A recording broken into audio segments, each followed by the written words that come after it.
जी हां, नारा दिया गया है इस बार 400 पार का। 195 सीटों पर बीजेपी ने अपने उम्मीदवारों का ऐलान कर दिया है और आज की मंत्री परिषद में जानते हैं किस बात को लेकर चर्चा हो रही है, एजेंडा क्या है। 2047 तक इस देश को विकसित भारत बनाना है, विकसित देश की कैटेगरी में लाना है। यह कैसे होगा, इस पर किया जा रहा है मंत्री परिषद की बैठक में मंथन। प्रधानमंत्री मोदी की अध्यक्षता में आज केंद्रीय कैबिनेट की आखिरी बैठक हो रही है। ऐसी खबर है कि इस बैठक में बड़े आर्थिक सुधार की दिशा में क्रांतिकारी फैसले हो सकते हैं और उस पर चर्चा की जा सकती है। बीजेपी ने पहली लिस्ट की घोषणा के साथ ही अपने तीसरे टर्म की तैयारी भी शुरू कर दी है।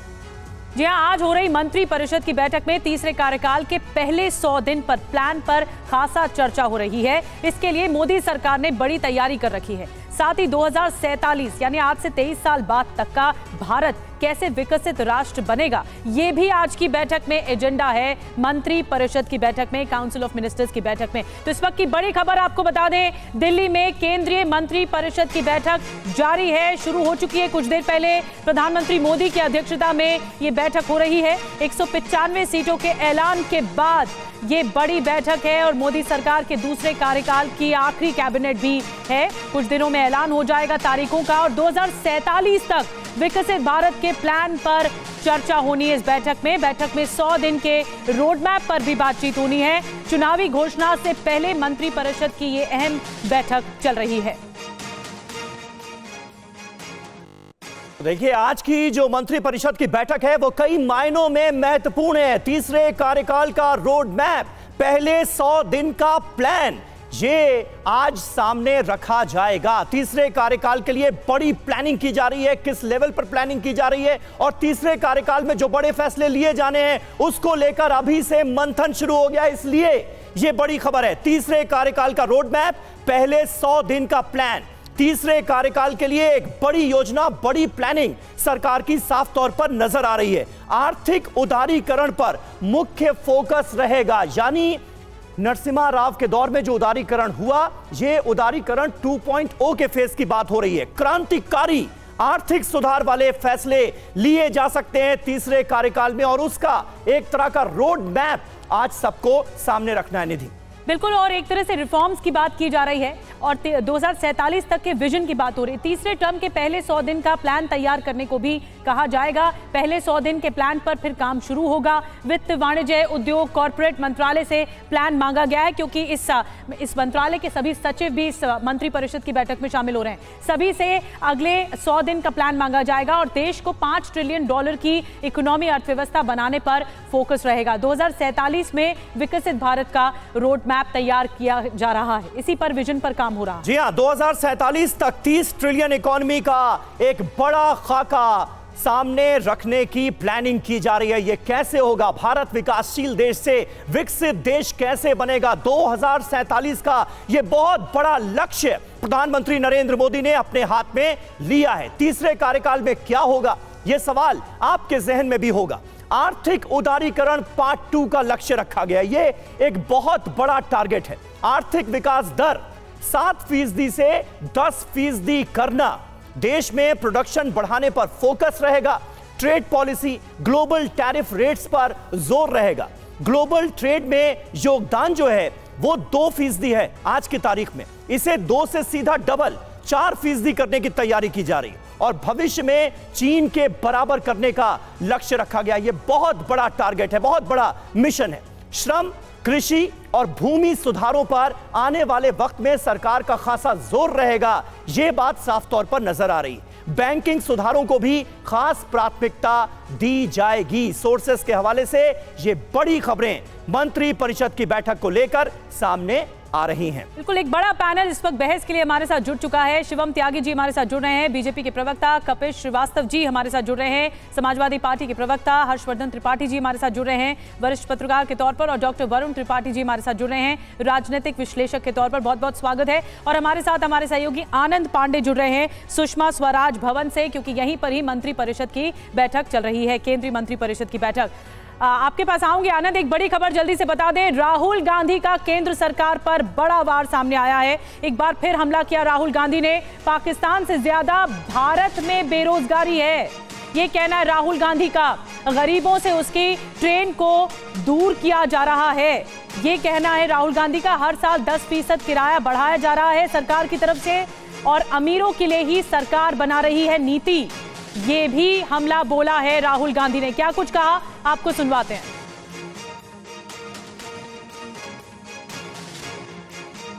आपको मालूम है कि हिंदुस्तान में पाकिस्तान से दुगनी बेरोजगारी है।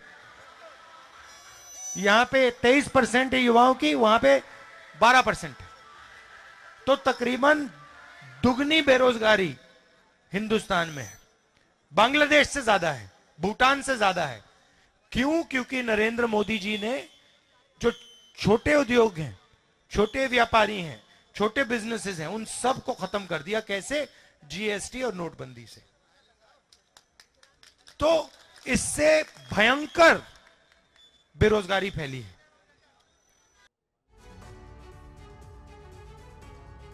तो राहुल गांधी को आपने सुना किस तरह से सरकार पर हमला बोलते वो नजर आ रहे हैं। आनंद प्रकाश पांडे हमारे संवाददाता इस वक्त सुषमा स्वराज भवन से हमारे साथ लाइव जुड़ चुके हैं। आनंद, एक बड़े रोड मैप के जरिए देश को विकासशील से कैसे विकसित देश बनाना है, 2047 तक के बड़े मिशन की जिस तरह से तैयारियां होती नजर आ रही हैं, उसमें दो बातें बड़ी साफ दिख रही हैं। एक तो जबरदस्त कॉन्फिडेंस मौजूदा सरकार का नजर आ रहा है और दूसरा यह बताने की कोशिश भी है कि हम बड़े लक्ष्य साधने की स्थिति में इस वक्त हैं। तो बिल्कुल आपने बिल्कुल सही कहा कि मंत्रिपरिषद की बैठक जो है सुषमा स्वराज भवन में शुरू हो चुकी है। प्रधानमंत्री नरेंद्र मोदी की अध्यक्षता में ये बैठक हो रही है। इस बैठक में सभी मंत्री यानी कि कैबिनेट मंत्री और राज्य मंत्रियों के साथ साथ सभी मंत्रालयों के सचिव भी मौजूद हैं। और इस बैठक के 3-4 मायने हैं। पहला ये कि प्रधानमंत्री नरेंद्र मोदी अपनी उस टीम को एक तरह से धन्यवाद ही बोलना चाहते हैं, जिस टीम के साथ, मंत्रियों अधिकारियों की टीम के साथ उन्होंने 5 साल तक सरकार चलाई है और जनता के हित में तमाम फैसले लिए। दूसरा मैसेज ये है कि प्रधानमंत्री ये बताना चाहते हैं कि भले ही सरकार का टर्म खत्म हो रहा है लेकिन सरकार नहीं जा रही है, यानी कि सरकार फिर से जीत के आ रही है। ये कॉन्फिडेंस दिखाना चाहते हैं। ये कॉन्फिडेंस जो है देश की जनता के अंदर भी रहे, बीजेपी कार्यकर्ताओं में भी रहे। और तीसरी बात यह है कि अक्सर हमने देखा है कि जब भी चुनाव का समय होता है तो 3-4 महीने जो है सरकार के कामकाज जो है वो ठप हो जाते हैं, लेकिन इस बार ऐसा कुछ भी न हो। यही वजह है कि प्रधानमंत्री नरेंद्र मोदी ने अपने मंत्रियों को ये टारगेट दे दिया था कि अगले 100 दिन का आप एजेंडा लेकर आइएगा इस बैठक पे और अगले 5 साल का रोड मैप, यानी कि 100 दिन, जब तक चुनाव चलेंगे जनता का कामकाज नहीं रुकना चाहिए। भले ही मॉडल कोड ऑफ कंडक्ट लग जाए लेकिन जनता का कामकाज नहीं रुकना चाहिए। और आप अभी की नहीं अगले 5 साल की सोचिए कि कैसे देश को विकसित भारत बनाना है 2047 तक। और इसी को लेकर प्रेजेंटेशन भी दिया जाएगा कि विजन 2047 यानी कि 2047 तक कैसे देश को विकसित राष्ट्र बनाना है, उसके लिए क्या क्या तैयारियां हो चुकी है और क्या क्या और करना बाकी है। इन तमाम बातों को लेकर प्रेजेंटेशन दिया जाएगा। क्या हो चुका है 10 साल के कार्यकाल में और आगे आने वाले 5 साल में क्या किया जाना है, क्योंकि मोदी सरकार 3.0 की भी तैयारी है, लेकिन 23 साल आगे यानी 2 दशक आगे सोच भी, दूरदर्शी सोच भी बीजेपी लेकर चल रही है। आनंद बहुत महत्वपूर्ण जानकारी दे रहे हैं, इसकी एक एक डिटेल आप तक पहुंचाएंगे। हमारे साथ खास मेहमान जुड़े हुए हैं। शिवम त्यागी साहब, मैं आपसे स्टार्ट कर रही हूं। राहुल गांधी को आपने सुना, देखिए विकसित भारत बनाने के लिए जो मूलभूत सुविधाएं हैं या विशेषताएं हैं उन पर फोकस कर रही है बीजेपी, लेकिन राहुल गांधी आरोप लगा रहे हैं कि पाकिस्तान से ज्यादा बेरोजगारी तो भारत में है और अमीरों के लिए नीति बन रही है।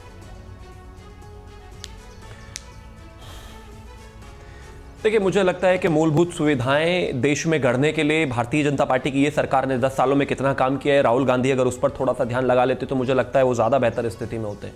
अगर जिस वो रेल की वो बात कर रहे हैं उसी रेल की मैं बात करूं तो उस रेल में अप्रॉक्सीमेटली 85-90% तक इलेक्ट्रिफिकेशन जो है सारे ट्रैक्स का भारतीय जनता पार्टी की सरकार में पिछले 10 साल में हुआ, जो ये पिछले 75 साल में नहीं कर पाए।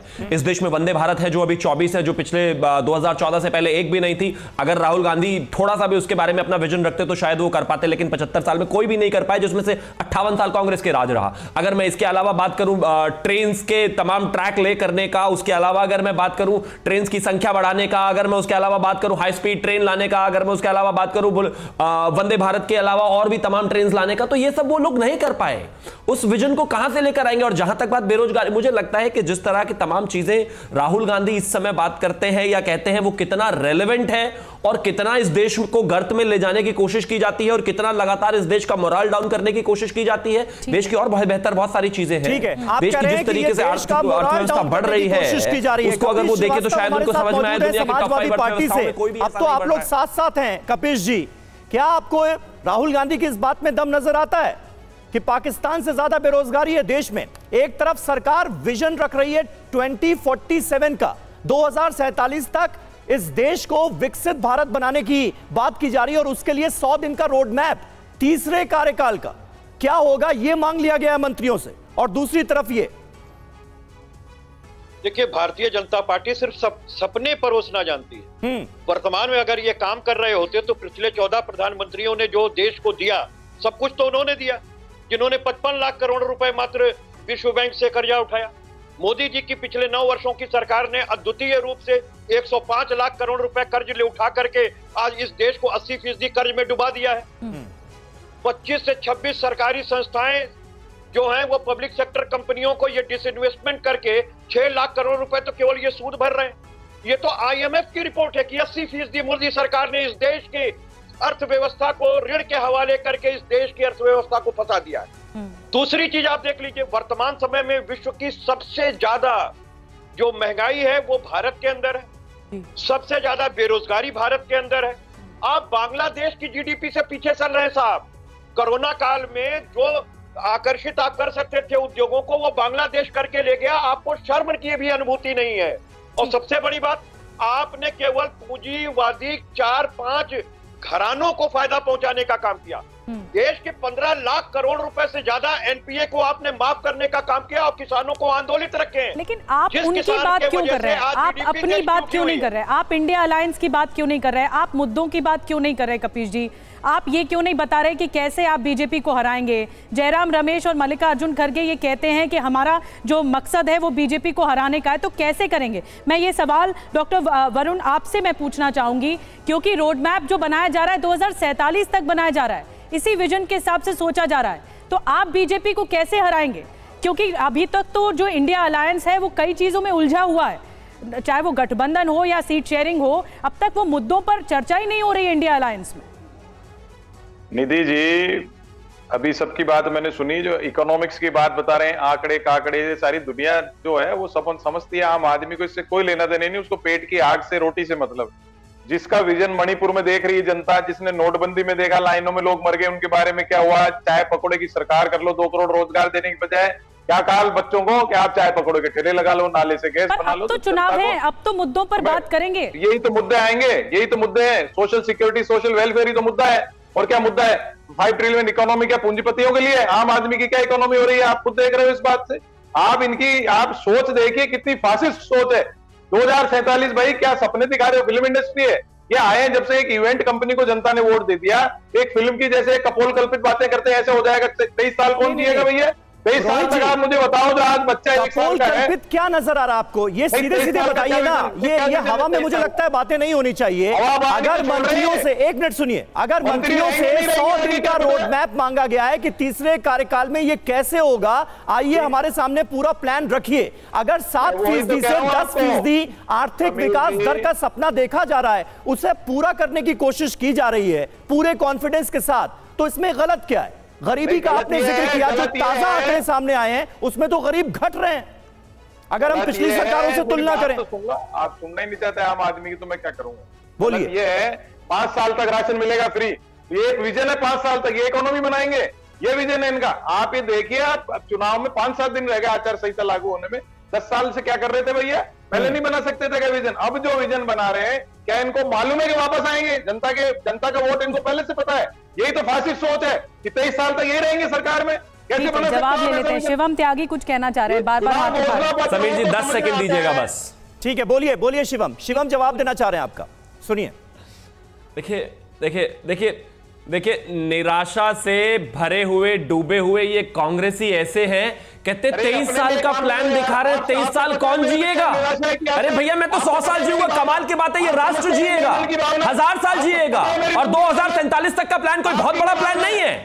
20-25 साल इस देश के लिए होने चाहिए, विजन ही नहीं है। ये पूर्व में इतने डूबे हुए, हारे हुए, थके हुए, मरे हुए लोग हैं, आज तक टिकट तो दे नहीं पा रहे हैं लोगों को। बीच में नहीं बोल रहे, ये चिल्लाता बहुत है आदमी, कमाल बात हो गई। मुझे समय मिला है ना बोलने का, तो चुप रहिए जरा, कमाल बात हो गई है। मैं सिर्फ एक ही चीज कहना चाहता हूं, इन लोगों के पास कोई विजन नहीं है, कोई मिशन नहीं है, कोई एजेंडा नहीं है, देश चलाने का कोई सपना ही इनके दिमाग में नहीं है। भाई निकलो पूर्व से बाहर। अरे भैया आपके सपने मुझे नहीं लेने, आप थैंक यू। मैं सिर्फ एक ही चीज कहना चाहता हूं, यही देखिए सोच आगे। अगर आपको बीजेपी के सपने नहीं लेने, वरुण जी, मैं नहीं चाहता मैं बीच में चलाऊं, क्या लाभ है इस बात से? प्लीज आप उनको। वरुण जी अगर बीजेपी ये कह रही है, वरुण जी अच्छा ठीक है, एक सेकंड, 10 सेकंड सपने मैं बोलूं, मैं क्या बोलूं इनके सपने? वरुण जी शिवम त्यागी जी 10 सेकंड दीजिए प्लीज, मैं बीच में नहीं बोलना चाहता। निधि जी मेरा रिक्वेस्ट है, वो कुछ भी कहे मेरे नाम से नहीं कहे, खुद अपनी मानसिक। अच्छा ठीक है, वो अपनी बात कर रहे हैं। शिवम आप अपनी बात कीजिए। आपके नाम से क्या होता है? इतना छुई मुई हो क्या? आपके नाम से मत कहिए, डिबेट में मत आया कीजिए। किसका नाम लूं मैं फिर? मैंने कांग्रेस का आपका नाम ही नहीं लिया, मुझे नाम पता तक नहीं है आपका। आप इतने इंपॉर्टेंट नहीं है, आप बताओगे, आप इतने इंपॉर्टेंट है ही नहीं भाई, नाम तो पता नहीं है रबर स्टैम्प का। मेरे बारे में क्यों लूंगा मैं आपका नाम? मैं कांग्रेस की बात कर रहा हूं, चुप रहिए आप। समीर जी मैं चाहता हूं, मुझे लगता है सुबह सुबह चिल्लाचिल्ली नहीं करनी है, मुझे अपनी बात रखने दीजिए। 10 सेकंड चाहिए, सामने नहीं आ रही, 10 सेकंड में उन्हें खत्म करने दीजिए, फिर मैं आऊंगी आपके पास। शिवम त्यागी 10 सेकंड में खत्म, मुझे 10 सेकंड दीजिए जी। Thank you. मैं फिर से यही कहना चाहता हूं जी, थैंक यू। मैं फिर से यही कहना चाहता हूं, आप ये कितना मूर्खतापूर्ण है। ये कहते हैं 2047 को कि 23 साल कौन जिएगा? अरे मेरे देश में अगर बच्चा पैदा हो जाता है, दुनिया में कहीं होता है, मां बाप उसके लिए सपने देखते हैं भाई कि वो बढ़ेगा, फिर उसके बाद कौन से स्कूल जाएगा, कौन से प्ले स्कूल जाएगा, कौन सी यूनिवर्सिटी जाएगा, कहां नौकरी करेगा या बिजनेस करेगा या किस प्रोफेशन में जाएगा, या डॉक्टर बनेगा या इंजीनियर बनेगा। मेरे देश के प्रधानमंत्री आज अगर यहां पर बैठकर ये कहते हैं कि हमें 2047 का रोड मैप तैयार करना है, आने वाले 100 दिन में क्या काम होने चाहिए उसकी तैयारी करनी है, तो कांग्रेस ही कहते हैं ये तो सपने दिखा रहे हैं। भाई एक देश को आगे बढ़ाने के लिए, नंबर 1 बनाने के लिए, 10 सेकंड से ज्यादा ले लिए शिवम त्यागी जी आपने, विजन ही चाहिए। ये विजनलेस दिशाहीन लोगों को क्या पता इसके बारे में? ये सीधी लाइन खींची जा रही है। हर्षवर्धन त्रिपाठी जी मैं आपके पास आऊंगी, ये जो पेसिमिस्टिक और वर्सेस ऑप्टिमिस्टिक वाली लाइन है वो खींची जा रही है। लेकिन खुद मैं उससे पहले एक प्रधानमंत्री की बात सुनवाना चाहूंगी। खुद प्रधानमंत्री कई मौके पर ये कह चुके हैं, तीसरा कार्यकाल बड़े फैसले लेने वाला कार्यकाल होगा, जो सरकार का 3.0 का कार्यकाल होगा। और संसद में प्रधानमंत्री के दिए एक बयान को आपको सुनवाते हैं। अब हमारा तीसरा कार्यकाल बहुत बड़े फैसलों का होगा।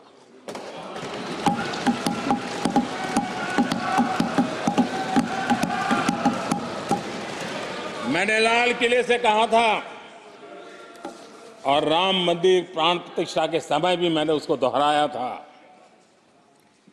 मैंने कहा था देश को अगले 1000 वर्षों तक समृद्ध और सिद्धि के शिखर पर देखना चाहिए। तीसरा कार्यकाल अगले 1000 वर्षों के लिए एक मजबूत नींव रखने का कार्यकाल होगा।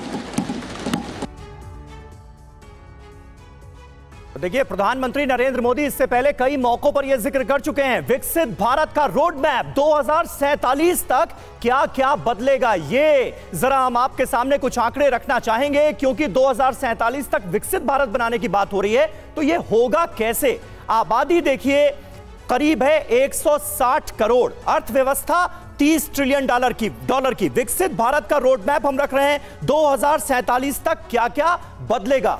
इंपोर्ट 12.1 ट्रिलियन डॉलर होना पड़ेगा, 8.7 ट्रिलियन डॉलर का एक्सपोर्ट होना पड़ेगा। ये आंकड़े हम आपके सामने इसलिए रख रहे हैं ताकि विकसित भारत जब बनेगा तो क्या क्या चीजें बदलेंगी अर्थव्यवस्था के लिहाज से, वो आप देखिए। जीडीपी पर कैपिटा 17,590 डॉलर, शहरों में आबादी 51%, शहरी आबादी जो होगी वो 51% होगी। ये एक महत्वपूर्ण डेटा है। जी हाँ समीर, और औसत उम्र जो है वो 72 साल बताई गई है, जिसमें साक्षरता दर जो लिटरेसी रेट है वो 90% तक बताया गया है। ये डेवलप्ड नेशन की बात हो रही है। टूरिज्म इंडस्ट्री के बारे में कहा जा रहा है कि $1 ट्रिलियन तक पहुंचेगी और जो रियल एस्टेट कारोबार है वो $5.8 ट्रिलियन। देखिए इतना जबरदस्त बूम और उछाल आएगा। निवेश जो इन्वेस्टमेंट की बात की जा रही है उसका आंकड़ा भी देखिए कितना 4-फोल्ड उछाल है। 1273 तक जाएगा, जो $1 ट्रिलियन तक जाएगा। और बचत जो सेविंग्स होगी उसके मुताबिक 1340 ट्रिलियन तक ये जाएगा। तो ये जो रोड मैप है ये 2047 तक का विजन बताया जा रहा है। समीर बिल्कुल, और हमारे साथ हर्षवर्धन त्रिपाठी जी भी मौजूद हैं। त्रिपाठी जी, किस तरह से आप देखते हैं? देखिए टारगेट तो बहुत बड़ा है, 2047 में विकसित भारत हमारा देश बने, ये कौन नहीं चाहेगा, कौन देशवासी नहीं चाहेगा। लेकिन उस बड़े टारगेट की ओर आगे बढ़ने की जो कोशिशें की जा रही हैं उसमें ज्यादा आपको दिखावा नजर आ रहा है या फिर वाकई आपको लग रहा है कि सरकार उस तरफ आगे बढ़ने की एक ईमानदार कोशिश अपना कॉन्फिडेंस दिखाते हुए कर रही? समीर जी, मुझे लगता है कि देश के लोगों को ये जो विकसित भारत 2047 का एजेंडा ये जो पेश कर रहे हैं, प्रस्तुत कर रहे हैं नरेंद्र मोदी और उनकी सरकार, उसको ध्यान से देखना सुनना चाहिए जी। अभी जो तीसरी तिमाही है 2023-24 की, उसका आंकड़ा आया और दुनिया की सारी एजेंसी का जो अनुमान था उस सब को ध्वस्त करते हुए भारत की अर्थव्यवस्था तीसरी तिमाही में 8.4% की रफ्तार से बढ़ रही है। सबसे पहले तो ये जानना चाहिए, दुनिया की सबसे तेजी से बढ़ती हुई अर्थव्यवस्था हम हैं। और आज एक बात और देश के लोगों को जाननी चाहिए कि करंट अकाउंट डेफिसिट, जिसको हम कहते हैं ना कि चालू खाते में रोज का रोज खर्चा चलाना है आपके घर में और आपके पास पैसे नहीं है, तो सरकार का वो करंट अकाउंट डेफिसिट कहा जाता है, जो 2013 में 4.7% ऑफ जीडीपी था, आज वो 1.9% ऑफ जीडीपी हो गया है। इसका सीधा सा मतलब हुआ सरकार के पास ज्यादा रकम है, ज्यादा पैसे हैं और वो सरकार इसको करके दिखाती है। पैसे हैं तो कहां लगा रही है? सरकार ने पिछले 10 सालों में लगातार कैपिटल एक्सपेंडिचर बढ़ाया, जो आपको दिखता है 11,11,000 करोड़ का जो पूंजीगत निवेश किया, यानी बुनियादी सुविधाओं पे, सड़क है, पुल है, अस्पताल है, इस तरह की जो बुनियादी सुविधाएं हैं, इस पर काम हो रहा है। जब नरेंद्र मोदी कहते हैं कि हम अगले 100 डेज के एजेंडे की बात कर रहे हैं, ठीक है, आप ये कह सकते हैं कि प्रधानमंत्री नरेंद्र मोदी बार बार ये क्यों करें, तो आप भाई राजनीतिक तौर पर लड़ाई करिए, लेकिन एक नेता अगर उसको अगले 10 साल, 20 साल, 25 साल, 50 साल, 100 साल का लक्ष्य रखे तो इसमें बुराई क्या है? और मुझे लगता है यही सवाल पूछेंगे विपक्ष के नेता से कि बुराई क्या है? अगर फ्यूचरिस्टिक हो रहे हैं और सरकार फ्यूचरिस्टिक हो रही है, आर्थिक विकास दर का भी लक्ष्य 10% तक रखा गया है 7 से बढ़ाकर, तो क्या इसमें बुराई क्या है? जल्दी से आनंद के पास चलते हैं, उनके पास कुछ और डिटेल में जानकारी है मंत्री परिषद की बैठक से जुड़ी हुई। जी आनंद, बताइए। जी, अभी बताया जा रहा है कि जो प्रेजेंटेशन है, अंदर एक प्रेजेंटेशन दिया जा रहा है कि कैसे 2047 तक भारत को विकसित राष्ट्र बनाना है, इसको लेकर प्रेजेंटेशन दिया जा रहा है। बड़ा डिटेल में वो प्रेजेंटेशन दिया जा रहा है, जो अलग अलग सेक्टर्स हैं उन तमाम सेक्टर्स को लेकर अलग अलग क्या उम्मीद की जाएगा और किस सेक्टर में क्या काम हुआ है और किस सेक्टर में और क्या काम किया जाना बाकी है और उसको किया जाना जरूरी है ताकि 2047 तक भारत एक विकसित राष्ट्र बने। तो बड़ा ही माइन्यूट, बड़ी माइक्रो लेवल की जो प्रेजेंटेशन है बताया जा रहा है कि वो चल रही है। और इसके बाद बताया जा रहा है कि जब बैठक खत्म होगी उसके पहले प्रधानमंत्री भी अपनी टीम को, यानी कि मंत्रियों की और अधिकारियों को, टीम को संबोधित करेंगे, उनको धन्यवाद तो देंगे, साथ देंगे। इसके साथ ही प्रधानमंत्री क्या सोचते हैं, प्रधानमंत्री के अगले 5 साल में प्लानिंग तो बड़ी की जा रही है और कहा यह जा रहा है कि तीसरे कार्यकाल में सरकार बड़े बड़े फैसले लेगी, कृषि सुधार हो, बैंकिंग सुधार हो, यानी कुल मिलाकर आर्थिक उदारीकरण का जो दौर 1991 में पीवी नरसिम्हा राव के वक्त हमने देखा था, उसका आप कह सकते हैं फेज 2.2 देखने को मिलेगा। आपको लगता है कि जो बताया जा रहा है वो अचीवेबल भी है या फिर सिर्फ आप यही कहेंगे कि नहीं सपने दिखाए जा रहे हैं? जी नहीं, देखिए समीर भाई, एक बात तो स्पष्ट है कि ये मोदी जी ने स्वयं स्वीकार किया कि उन्होंने पिछले 10 सालों में कोई बड़े फैसले नहीं, ये बात तो उन्होंने स्वीकार कर लिया। लेकिन जिन बड़े फैसलों की वो बात कर रहे हैं उसमें संविधान को खत्म कर देने की बात, उसमें आरक्षण को खत्म कर देने की बात है, उसमें पुरानी पेंशन नीति को कभी लागू करने की नहीं बात है। अरे अच्छे दिन तो वो थे कि जब कल्याणकारी नीतियां बनती थी, लोग जो है वो फॉरवर्ड हुआ करते थे। आज वित्त मंत्रालय इस बात को कहता है कि हम 8वीं वेतन आयोग लगाने लायक पैसा नहीं है, एक तरफ आप कहते हो कि हम बैंकरप्ट हो चुके हैं, दूसरी तरफ आप कहते हो कि हम तीसरी इकॉनमी बनने जा रहे हैं, चौथी तरफ कह रहे हो कि हम आज 5वीं इकॉनमी पे खड़े हैं। आप डॉलर के मुकाबले रुपया गिरता जा रहा है और आपको शर्म की अनुभूति नहीं है। आप डिफिसिट करा के, आप ऋण लेके अपने राजस्व को बढ़ा करके दिखा रहे हो कि हम 5वीं इकॉनमी हो गए। इसको भैया बेवकूफ बना रहे हो।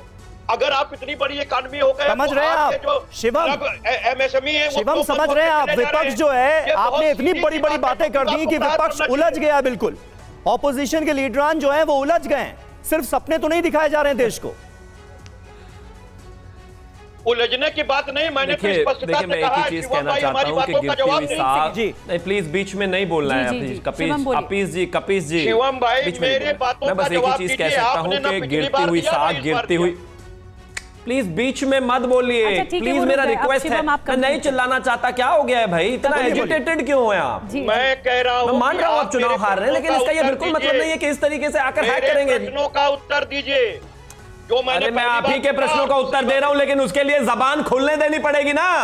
आपको चुप होना पड़ेगा, थोड़ी देर इन 2 कानों का इस्तेमाल भी करना पड़ेगा सुनने के लिए। अगर सिर्फ बोलते ही रहेंगे, मुंह चलाते रहेंगे, तो सामने वाला नहीं बोल सकता। भाई मैं आपके ऊपर नहीं बोलना चाहता जैसे आप मेरे ऊपर अभी बोल रहे हैं। ठीक, शिवम जी अपनी बात जल्दी से कंप्लीट करिए। Can I? हाँ, जल्दी से कंप्लीट करिए। Thank you. मैं सिर्फ एक ही चीज कहना चाहता हूं कि निराशा में डूबे हुए, नीचे गिरती हुई पार्टियां, नीचे गिरते हुए परिवार, खत्म होती हुई तमाम इन चीजों को, उनके पास इसके अलावा कोई बात ही नहीं है। कहते हैं हमारे में देश में लोकतंत्र खत्म होता जा रहा है, हमारे देश में संविधान पर खतरा है। कोई नहीं है भाई। 30 साल में पहली बार इस देश में पूर्ण बहुमत की सरकार के साथ इस देश की जनता ने, इस देश के प्रधानमंत्री, ये फिर बोलना शुरू कर दिया। मेरी रिक्वेस्ट है, मैं इनसे ज्यादा चिल्ला सकता हूं, शिवम जी सब मेहमान भी हैं यहाँ पर, सबसे बात करनी है, सबसे उनकी प्रतिक्रिया लेनी है। वरुण जी जल्दी से मैं आपकी प्रतिक्रिया लूंगी। शिवम जी बीच में अगर वो लगातार बोलेंगे तो मेरी रिक्वेस्ट है ना, आप चाहते हैं मैं सबके बीच में बोलूं, मैं बोलता रहूंगा, मुझे कोई प्रॉब्लम नहीं है। आप मुझे अलाउ कर दीजिए कि मैं ऐसे ही सबके बीच में बोलता रहूं, तो मैं बोल लूंगा। मैं वैसे भी अपनी बात मुझे वरुण जी से लेनी है, जल्दी से खत्म करें। Thank you. मैं सिर्फ एक ही चीज कहना चाहता हूं कि ना इस देश में लोकतंत्र पर खतरा है, ना इस देश में संविधान पर खतरा है। पहली बार इनफैक्ट 30 साल में पिछले जिस तरीके से तमाम चीजें हुई है, इस देश के प्रधानमंत्री में इस देश की जनता ने विश्वास दिखाया है। इन्होंने कहा कि देश को खत्म करने का, मैं फिर से वही कहना चाहता हूं जो हर्षवर्धन जी ने कहा, 8.4% की जीडीपी के हिसाब से हम इस देश में आगे बढ़ रहे हैं। जिस तरीके से हमारी मैन्युफैक्चरिंग जो यूनिट्स है वहां पर 11.1% की ग्रोथ रेट से हम आगे बढ़ रहे हैं। जिस तरीके से हाईवेज हम ट्रैक नहीं कर रहे हैं, जिस तरीके से हमारे बजट कमजोर हुए और तमाम चीजों को लेते हुए देश आगे बढ़ रहा है। कुछ पॉलिटिकल पार्टीज नहीं आगे बढ़ रही हैं। वरुण जी एक आखिरी कमेंट आपसे बहुत कम शब्दों में। कपिल जी मैं आऊंगी आपके पास। वरुण जी एक आखिरी कमेंट। शिवम जी ने ये कह दिया कि बात प्रैक्टिकलिटी की है, कोई लोकतंत्र को खतरा नहीं है, बात विजन की है। तो दूरदर्शी होने में क्या बुराई है? फ्यूचरिस्टिक होने में क्या आप भी हो सकते हैं ना, कांग्रेस पार्टी भी हो सकती है। कांग्रेस पार्टी फ्यूचरिस्टिक जब भी तो टेक्नोलॉजी पे राज करे। राजीव गांधी लेके आए थे सारी टेक्नोलॉजी, उस समय विरोध करते थे। देखिए जब आप इकोनॉमी की बात कर रहे हो तो चाइना से कितना व्यापार घटा है अभी 31 मार्च तक पता लग जाएगा। दिसंबर तक तो 1.6 लाख करोड़ था। और दूसरा बार बार मैं बता रहा हूँ 31 मार्च आ रही है, आपको दिखाना है मेरा कितना बैंक बैलेंस है, कितनी मेरी कैपिटल है। चाइना का तो 13% है। ग्लोबल ट्रेड की आप बात कर रहे हैं, हमारा 2% है, चाइना का 13% है। लेकिन इसी 2 को बढ़ाकर 4% कैसे किया जाए, इसी का प्लान डिस्कस हो रहा है, उसी का रोड मैप लिया जा रहा है अगले 100 दिनों का। बहुत बहुत शुक्रिया आप सभी का हमारे साथ इस बातचीत में जुड़ने के लिए, इस चर्चा का हिस्सा बनने के लिए।